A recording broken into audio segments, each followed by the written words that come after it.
In the heart of a vast kingdom, there stood a grand castle, ruled by an aging king named Ulric. Though wise and fair, the king was growing weary with age, and whispers of his impending end echoed through the royal halls. Yet, King Ulric refused to heed the signs. "I am the king," he would declare proudly, "and kings do not fall to time or fate." One stormy night, as thunder rolled and the castle's great fires flickered, the king was disturbed by an unexpected visitor, a knight clad entirely in black armor. His hood obscured his face, and a sword as dark as the void hung by his side. The knight entered the throne room without a sound, the only noise being the quiet clink of his armor as he approached the king's throne. "Who dares enter my hall unannounced?" bellowed King Ulric. Though his voice wavered ever so slightly, the knight slowly removed his hood, revealing a face pale as the moon, and eyes like two endless abysses. "I am the Death Knight," he spoke, his voice deep and hollow, as if carried from the depths of the underworld itself. "I have come for you, King Ulric." The king's eyes narrowed. "Death cannot claim me," he said defiantly. "I have ruled for decades, and I will rule for many more." But the Death Knight simply stared at him, unmoved by the king's words. "No crown can protect you from the inevitable, Ulric. Even kings must face their fate." Ulric was not a king who would bow so easily. "Then fight me," he demanded, rising from his throne and summoning his guards. But when the guards stormed the hall, the Death Knight raised his hand, and with a mere gesture, the guards collapsed, like puppets cut from their strings, lifeless. "Your fate is not something you can escape through violence, Ulric," the Death Knight warned, his voice calm but firm. "The time has come for you to leave this world, now standing alone."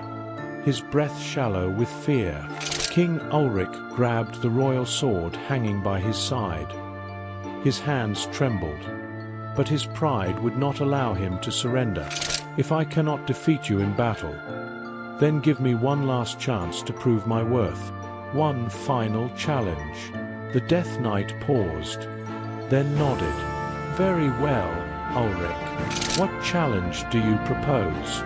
Desperate to cling to his life, the king thought quickly.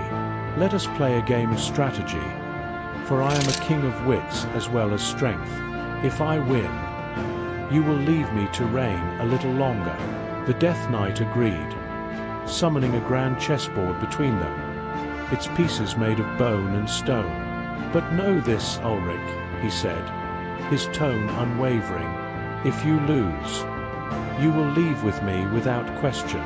The game began, and the king fought with all the cunning he had gathered over his years of rule. His mind raced with each move, calculating every risk and strategy, believing his life hung in the balance. But the Death Knight remained calm, his moves deliberate, patient, as if time itself bent to his will. For hours they played, each move a test of willpower, a clash of intellects. But as the game wore on, the king's confidence began to falter. His strategies crumbled before the silent power of the Death Knight's unrelenting logic, and in the end, the king found himself cornered, with no escape. "Checkmate," the Death Knight whispered, his voice as cold as the grave. The king stared at the board, his heart heavy with defeat. He had lost, and there was no denying it now.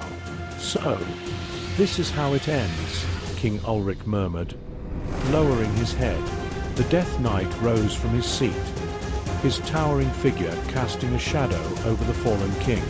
"You have ruled well, Ulric," he said, almost kindly, "but every reign must end, and it is time for a new beginning."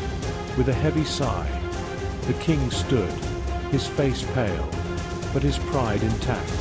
"I see now," he said quietly.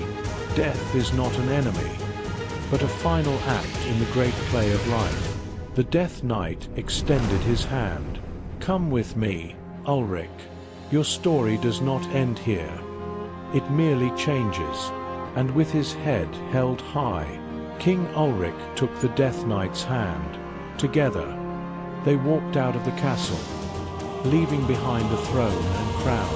As they disappeared into the night, a new dawn began to break over the kingdom. And so, King Ulric's tale became a legend, whispered through the generations, a reminder that even the mightiest of kings must bow to the eternal night, who waits for all in the end.